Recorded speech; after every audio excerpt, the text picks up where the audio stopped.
Welcome back to BCA tutorials. ഇന്ന് നമ്മൾ discuss ചെയ്യുന്നത് കേരള PSCയുടെ ക്വസ്റ്റ്യൻ പേപ്പർ കോഡ് 114/2016 പാർട്ട് 10 ആണ്. അപ്പോൾ ക്വസ്റ്റ്യനിലേക്ക് കിടക്കാം. First question, semaphores are mostly use to implement system calls IPC mechanism, system protection and none of the above. അപ്പോൾ semaphore എന്ന് പറയുന്നത് ഒരു വേരിയബിളായിട്ട് നമുക്ക് കൺസിഡർ ചെയ്യാം. എന്തിനു വേണ്ടി യൂസ് ചെയ്യുന്നതാ? നമ്മുടെ ക്രിട്ടിക്കൽ സെക്ഷൻ പ്രോബ്ലംസ് സോൾവ് ചെയ്യാൻ വേണ്ടി യൂസ് ചെയ്യുന്ന ടു അച്ചീവ് പ്രോസസ് സിങ്ക്രോണൈസേഷൻ.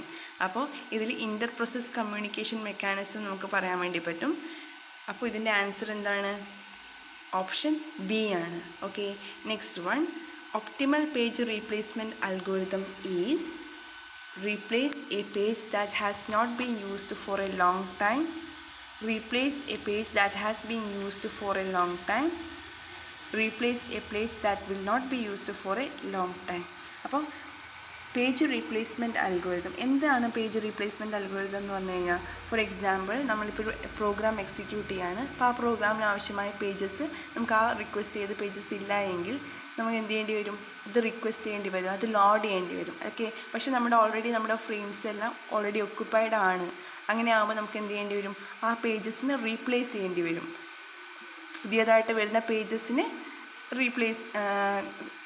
സ്പേസ് കൊടുക്കണമെന്നുണ്ടെങ്കിൽ, ഒരു റൂം കൊടുക്കണമെന്നുണ്ടെങ്കിൽ നമ്മൾ തീർച്ചയായിട്ടും ഉള്ള പേജസിനെ ഏതെങ്കിലും നമ്മൾ റീപ്ലേസ് ചെയ്യേണ്ടി വരും. ഓക്കെ, അത് നമുക്ക് ഡിഫറെൻറ്റ് ടൈപ്സ് റീപ്ലേസ്മെൻറ്റ് അൽഗോരിതംസ് ഉണ്ട്. FIFO, LRE അല്ലെങ്കിൽ ലീസ്റ്റ് റീസെൻ്റ്ലി യൂസ്, അതുപോലെ തന്നെ optimal page replacement algorithm. FIFO എന്ന് പറഞ്ഞു കഴിഞ്ഞാൽ ഏതാണോ ഫസ്റ്റ് വന്നത് അത് നമ്മൾ ഫസ്റ്റ് റീപ്ലേസ് ചെയ്യും. ഓക്കെ, അപ്പോൾ replace a page that has not been used for a long time, replace a page that has been used for a long time. അപ്പോൾ ഇതിൻ്റെ ആൻസർ എന്ന് പറയുന്നത് replace a page that will not be used for a long time. Okay, അപ്പോൾ ഇതിൻ്റെ answer എന്താണ്? Option C ആണ്.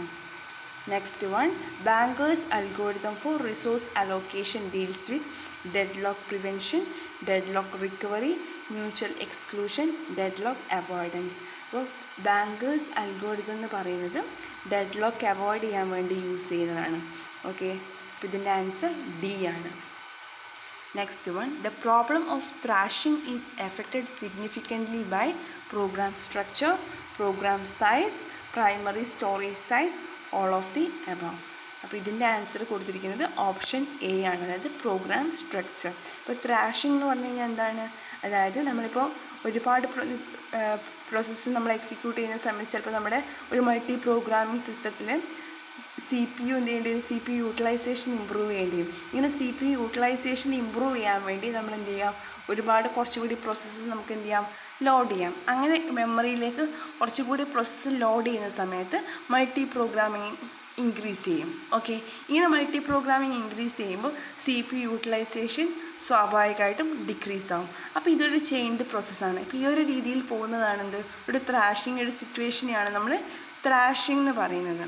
Okay, അപ്പോൾ ഇവിടെ ഇതിൻ്റെ ആൻസർ പ്രോഗ്രാം സ്ട്രക്ചറാണ്.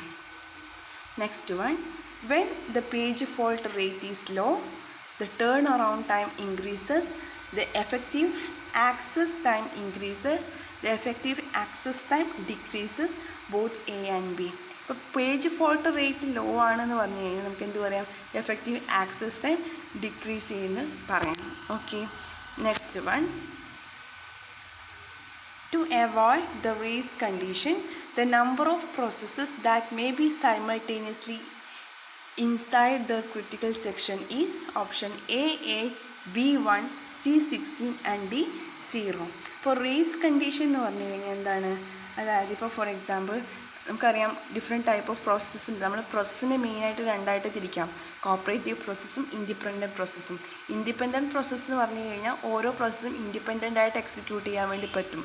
നേരെ മറിച്ച് ഒരു കോപ്പറേറ്റീവ് പ്രോസസ്സ് എന്ന് പറഞ്ഞു കഴിഞ്ഞാൽ അവിടെയുള്ള പ്രോസസ്സ് പരസ്പരം റിസോഴ്സസോ മെമ്മറിയോ കോഡോ അങ്ങനെ വേരിയബിൾസോ എന്തെങ്കിലും പരസ്പരം ഷെയർ ചെയ്യുന്നുണ്ടാകും.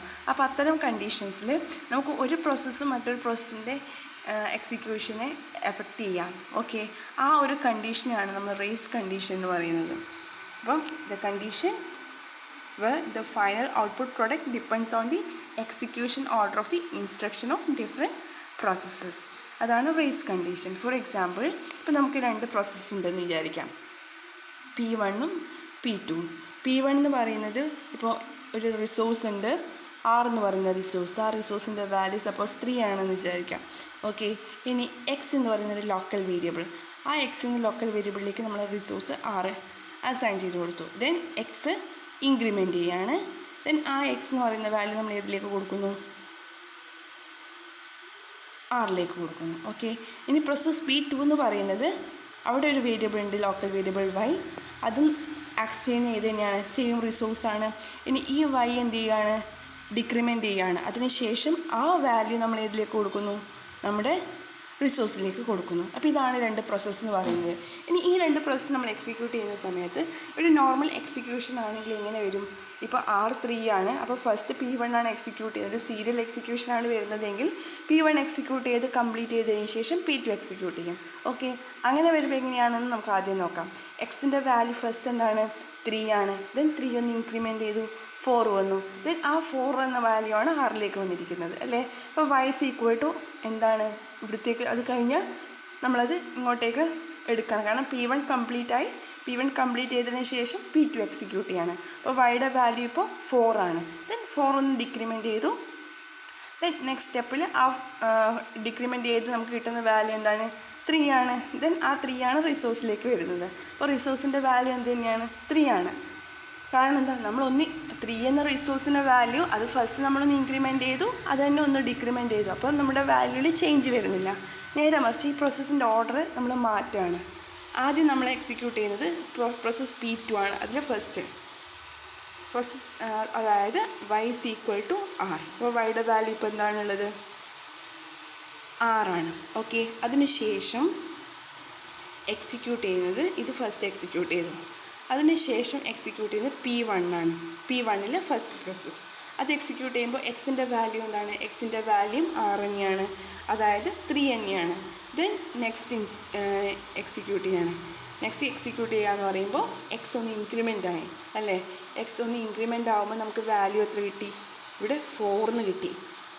അത് ചെയ്തതിന് ശേഷം അടുത്തത് എക്സിക്യൂട്ട് ആകുന്ന R = x. അപ്പോൾ ഇപ്പോൾ ആറിൻ്റെ വാല്യൂ എന്ത് വരും? ആറിൻ്റെ വാല്യൂ 4 വരുമല്ലോ. അതിനുശേഷം എക്സിക്യൂട്ട് ആവുന്നത് സെക്കൻഡാണ്.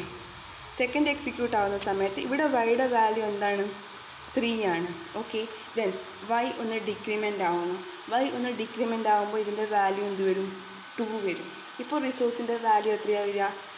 R = 2 ആണ് വരിക അല്ലേ. കറക്റ്റ് ഓർഡറിലാണെങ്കിൽ അതിൻ്റെ വാല്യൂ എന്താണ് വരേണ്ടത്? 3 ആണ് വരേണ്ടത്. പക്ഷേ ഇതിൽ എക്സിക്യൂഷൻ ഓർഡർ ചേഞ്ച് വന്ന സമയത്ത് നമുക്ക് കിട്ടുന്ന റിസൾട്ട് എന്തായി?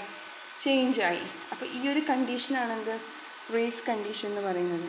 ഓക്കെ, അപ്പോൾ അങ്ങനെ ആ ഒരു പ്രോബ്ലം ഒഴിവാക്കാൻ നമ്മൾ എന്താണ് ചെയ്യേണ്ടത്? ക്രിട്ടിക്കൽ സെക്ഷനിലേക്ക് ഒരു സിംഗിൾ പ്രോസസ്സിനെ മാത്രം നമ്മൾ അറ്റ് എ ടൈം ഇൻക്ലൂഡ് ചെയ്യുക എന്നുള്ളതാണ്. അപ്പോൾ ഇതിൻ്റെ ആൻസർ എന്ന് പറയുന്നത് ഓപ്ഷൻ ബി ആണ്. Next one, converting a primitive type data into its corresponding wrapper class object instance is called boxing, wrapping, instantiation, auto boxing. അപ്പോൾ ഒരു പ്രിമിറ്റീവ് ടൈപ്പിനെ റാപ്പർ ക്ലാസ് ആക്കി മാറ്റാനുള്ളതാണ് ഓട്ടോ ബോക്സിംഗ് എന്ന് പറയുന്നത്. ഇനി നേരെ തിരിച്ച്, അതായത് ഒബ്ജക്റ്റിനെ തിരിച്ച് എന്തിലേക്ക് മാറ്റുന്നു? പ്രിമിറ്റീവ് ഡാറ്റ ടൈപ്പിലേക്ക് മാറ്റുന്നതാണ് അൺബോക്സിംഗ് എന്ന് പറയുന്നത്. Okay, unboxing. അപ്പോൾ ഓട്ടോ ബോക്സിംഗ് ഉണ്ട്, അൺബോക്സിംഗ് ഉണ്ട്. നമ്മുടെ ഇത് എന്തിനാണ്? പ്രിമിറ്റീവിനെ ഒബ്ജക്റ്റിലേക്കും തിരിച്ച് ഒബ്ജക്റ്റിനെ പ്രിമിറ്റീവിലേക്ക് മാറ്റാനുള്ള ഡിഫറെൻറ്റ് മെക്കാനിസമാണ് നമ്മളിപ്പോൾ ഇവിടെ പറഞ്ഞിരിക്കുന്നത്. Okay, next one, which of these modifiers can be used for a variable so that it can be access from any thread or parts of the program. ഇപ്പോൾ ഇവിടെ ഡിഫറെൻറ്റ് ടൈപ്സ് ഓഫ് മോഡിഫയേഴ്സ് ആണ് കൊടുത്തിരിക്കുന്നത്: global, transient, volatile. അപ്പോൾ ഇവിടെ ഇതിൻ്റെ answer എന്ന് പറയുന്നത് വോളറ്റൈലാണ്. അതായത് നമുക്ക് മൾട്ടി ത്രെഡിൻ്റെ കേസിൽ നമുക്ക് ഈ ഒരു രീതിയിൽ മോഡിഫൈ ചെയ്യാൻ വേണ്ടി പറ്റും. കാരണം മൾട്ടി ത്രെഡ് എന്ന് പറയുമ്പോൾ ഒരു സിംഗിൾ വേരിയബിളിന് വേരിയേഷൻസ് വരാം അല്ലേ. അപ്പോൾ അത്തരം കേസിൽ അത് പ്രൊട്ടക്റ്റ് ചെയ്യാൻ വേണ്ടി യൂസ് ചെയ്യാൻ വേണ്ടി പറ്റുന്ന മോഡിഫയറാണ് വോളറ്റൈൽ എന്ന് പറയുന്നത്. അപ്പോൾ ഇതിൻ്റെ ആൻസർ വോളറ്റൈലാണ്. Okay, next one, which method cannot be overridden? Super, static, final, print line. ഇവിടെ ഫൈനൽ എന്ന് പറയുന്നത് നമുക്ക് എന്ത് ചെയ്യാൻ വേണ്ടി പറ്റില്ല? ഓവർ റിഡൻ ചെയ്യാൻ വേണ്ടി പറ്റില്ല. ഓക്കെ, അതുപോലെ തന്നെ നമ്മൾ സ്റ്റാറ്റിക്കിൻ്റെയും പറയാറുണ്ട്, static cannot be overridden but it can be redeclared. അപ്പോൾ ആ ഒരു രീതിയിലായതുകൊണ്ടായിരിക്കും അത് നമ്മളിവിടെ കൺസിഡർ ചെയ്യാത്തത്. അപ്പോൾ ഇതിൻ്റെ ആൻസർ എന്ന് പറയുന്നത് ഫൈനലാണ്. Next one, which of the following statement is incorrect? Default constructor is called at the time of declaration of the object if a constructor has not been defined. Second, constructor can be parameterized. Third, finalize method is called when an object goes out of the scope and is no longer needed. And fourth one, finalize method must be declared protected. അപ്പോൾ ഇതിൽ ഏതാണ് incorrect എന്നാണ് ചോദിച്ചിരിക്കുന്നത്. Option എയും ബിയും ഡിയും കറക്റ്റാണ്. അപ്പോൾ നമുക്ക് എന്ത് പറയാം, ഇതിൻ്റെ ആൻസർ എന്ന് പറയുന്നത് ഓപ്ഷൻ സി ആണ്, അതായത് ഫൈനലൈസ് മെത്തേഡ് എന്ന് പറയുന്നത് ഇപ്പോൾ നമുക്ക് ഒരു ഗാർബേജ് കളക്ടർ ത്രെഡ് നമുക്കത് ഡിസ്ട്രോയ് ചെയ്യാൻ വേണ്ടി യൂസ് ചെയ്യുന്നതാണ്. അപ്പോൾ അതിനുവേണ്ടി യൂസ് ചെയ്യുന്ന മെത്തേഡാണ് ഫൈനലൈസ് എന്ന് പറയുന്നത്. അപ്പോൾ അത് ഡിക്ലെയർ ചെയ്യുന്ന സമയത്ത് നമ്മൾ പ്രൊട്ടക്റ്റഡ് യൂസ് ചെയ്യാറുണ്ട്. ഓക്കെ, അപ്പം ഇത്രയാണ് ഇന്നിവിടെ പറയാനുള്ളത്. Okay, thank you.